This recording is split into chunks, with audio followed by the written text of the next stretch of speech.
শীতকালে দেখবে ভেজিটেবলসের প্রতি যেন একটা আলাদাই ভালোবাসা না? আমার তো সত্যি খুব ভালো লাগে ভেজিটেবলসের কিছু খেতে।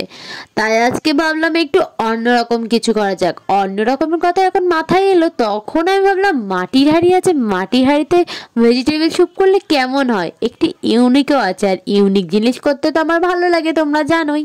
তাই আমি আজকে করব মাটির হাঁড়িতে ভেজিটেবল স্যুপ। সেই জন্য হাঁড়িটা নিয়ে নিয়েছিলাম, ভালো করে ধুয়ে নিয়েছিলাম, আর তেলের জায়গা দিয়ে দিয়েছিলাম বাটারটা।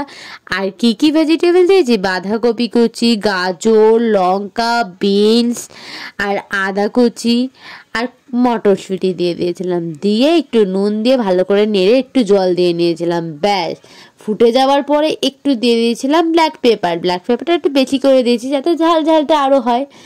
দিয়ে নেওয়ার পরে যখন দেখছিলাম ভালোভাবে ফুটে গেছে, তখন আমি কর্নফ্লাওয়ারে জল দিয়ে দিয়েছিলাম। কর্নফ্লাওয়ারে জল দেওয়ার পরে ব্যাস আমার হয়ে গেছে। আর সত্যি দোকানের মতন খেতে হয়েছে। তোমাদের ভালো লাগলে সাবস্ক্রাইব করে দিও।